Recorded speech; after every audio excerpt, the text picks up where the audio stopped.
It started as a secret ritual when I was a teenager. On afternoons when the house was empty, I'd drift into my sister's room and brush my hands over the fabrics in her closet. Silk blouses, airy skirts, dresses that seemed to hum with color. At first it was curiosity, nothing more. But the first time I slipped one on, something shifted. The mirror didn't show someone pretending. It showed someone lighter, freer. Like I'd stepped out from under a weight I hadn't realized I was carrying.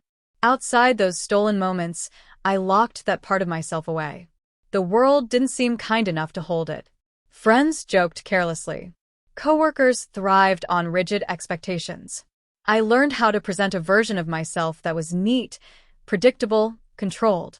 Isabella fell in love with that version, the steady, composed man who never surprised anyone. I convinced myself that was enough. December arrived in a blur of lights and frosted windows.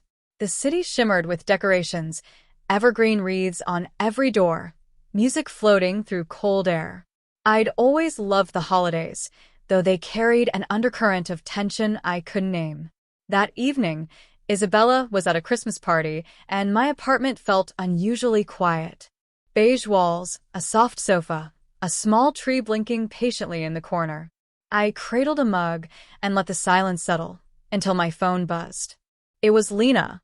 Come over. We planned something fun. Trust me. My stomach tightened. Lena and Mia thrived on chaos disguised as celebration.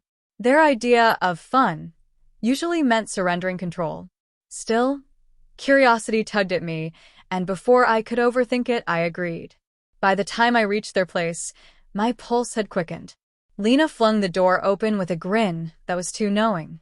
Mia hovered behind her, practically vibrating with excitement. Perfect timing, Lena said. We've got a special Christmas activity. Their living room looked like a holiday catalog, twinkling lights, garlands draped everywhere, candles glowing softly. Off to one side, arranged with deliberate care, lay a collection of clothing. Not random pieces. Coordinated. Intentional. My breath stalled. Lena picked up a deep red velvet dress and held it out. Start with this. Embarrassment flared, tangled with something warmer. Relief, maybe. The unspoken truth between us thickened the air. They didn't say it outright, but they knew. Or, at least they suspected. This wasn't just a prank. In Lena's bedroom, I stood before the mirror gripping the velvet fabric. It was just a dress. Just material and seams. But it felt like a threshold. Stop overthinking, Mia called softly. Just try it. Changing alone had always felt safe, contained within four walls and a locked door. Here, under bright lights and watchful eyes, it felt like stepping onto a stage. When the velvet settled against my skin, it felt both foreign and familiar. The weight of it, the way it moved, it unlocked something I'd buried. Mia's delighted gasp eased the tightness in my chest. We're not done, Lena said. Shoes. Accessories. Layers that completed the look. With every addition, the transformation felt less like a joke and more like a reveal. In the heels, my posture changed. I stood taller, more deliberate. Confidence flickered beneath the nerves. Then Mia held up a makeup palette. My hands hesitated. Cosmetics had always belonged to solitude, quiet experiments erased before anyone could see. Now, each stroke felt monumental. Think of it as enhancing what's already there, Lena said gently. So I did. A careful blend, a subtle line, a touch of gloss. Slowly, the reflection shifted. The guarded version of myself receded. In its place stood someone brighter, expressive, unapologetically vivid. When I finished, my sisters circled me with delighted approval. Pride warmed me, but anxiety lingered. What if Isabella saw? As if sensing the tension, Lena clapped her hands. Photo time. My heart skipped. Photos meant permanence. Evidence. I hesitated, but something inside me, long muted, wanted to exist beyond secrecy. The first few poses were stiff and awkward. I didn't know where to look, how to move. But with each click, I loosened. My smile grew natural. My movements fluid. The thrill was undeniable. Then they suggested a short holiday video. That felt riskier. Alive in a way photos weren't. I almost refused, but the music started, and I found myself laughing, moving, letting go. For a handful of minutes, I wasn't split in two. I simply was. As the night deepened, their teasing grew bolder, their hypothetical what-ifs edging closer to the truth. The air felt charged. I was standing on a boundary I'd drawn years ago, and it was fading fast. Then came a knock at the door. My body froze. Another knock, louder this time. Voices in the hallway. My heartbeat thundered in my ears. That couldn't be Isabella. She wasn't due back yet. Lena nudged me forward. Go check. I can't, I whispered. You've got this, she said. Walk tall. The hallway seemed endless as I approached the door. Each step in heels felt amplified.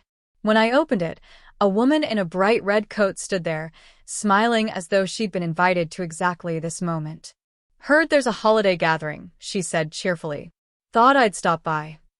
I glanced back at my sisters. Their expressions were triumphant. This was planned. The woman stepped inside, her gaze sweeping over me with open amusement. Well, she said warmly, don't you look festive? Heat rushed to my cheeks. I smoothed the skirt instinctively, clinging to composure. Lena clapped once, eyes sparkling. New rule, she announced. And just like that, the evening shifted again, no longer a private experiment or even a sisterly dare, but something far bigger. Something that threatened to unravel every careful boundary I'd built, or finally set me free. Then you stay in character, Lena declared with theatrical cheer. You're hosting our Christmas challenge. No escaping. A flush crept up my neck. Part of me wanted to retreat down the hallway, peel off the velvet, scrub away the makeup, and slip back into something safe. But another part, the quiet, braver voice I'd ignored for years, whispered, what if you don't? The guest in the red coat stepped closer, her expression curious rather than cruel. So you're the star of the evening? I suppose that's me, I said, barely above a whisper. Good, she replied brightly. Let's see how you handle it. A tray of fragile glass ornaments was pressed into my hands. I crossed to the tree, hyper-aware of every movement. The heels forced me to slow down, to balance carefully. Laughter in the room seemed louder than usual. The faint clink of glass, the creak of floorboards, everything felt amplified. I reached upward to hang a silver bauble and misjudged my footing. The heel caught the edge of the rug. My body pitched forward.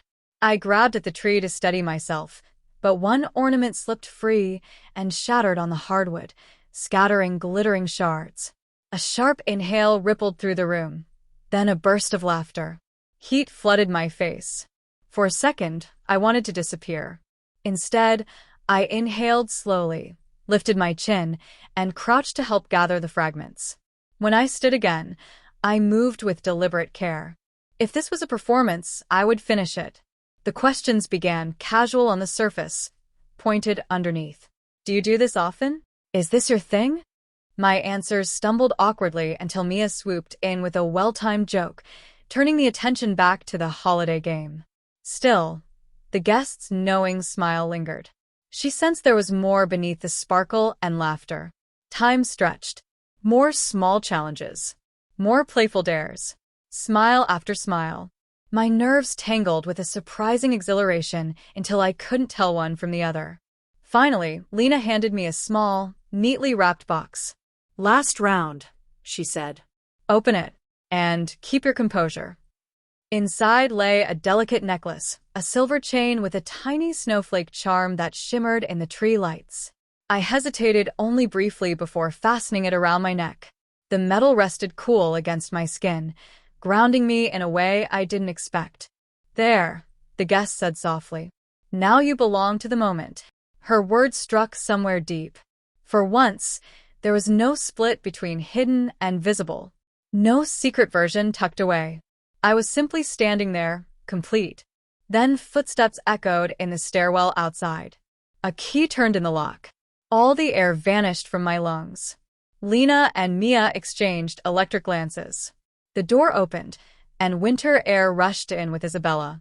She stepped inside, brushing snow from her coat. Her gaze lifted and stopped.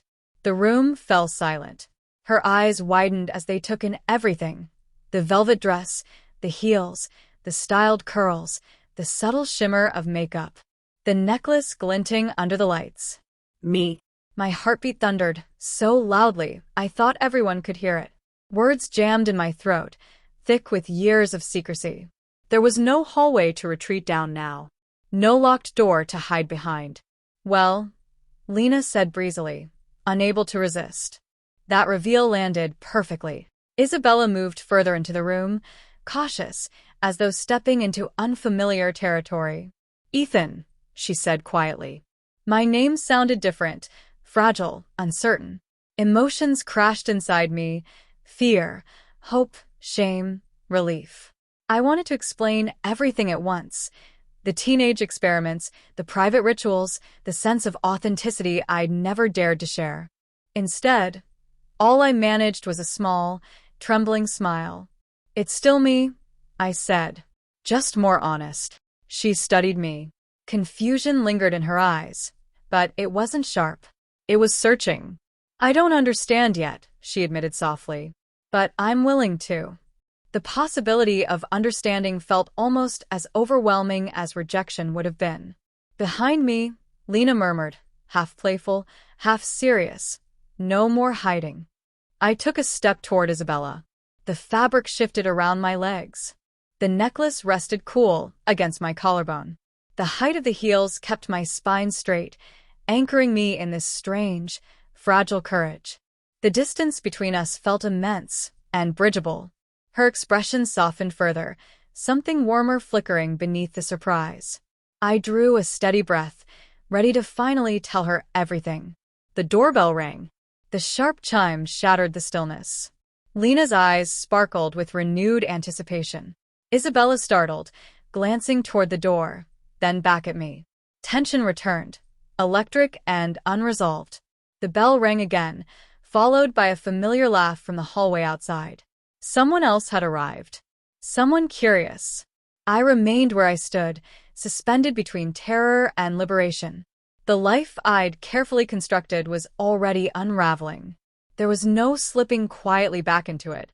Whatever waited beyond that door, questions, judgment, acceptance, would face the truth.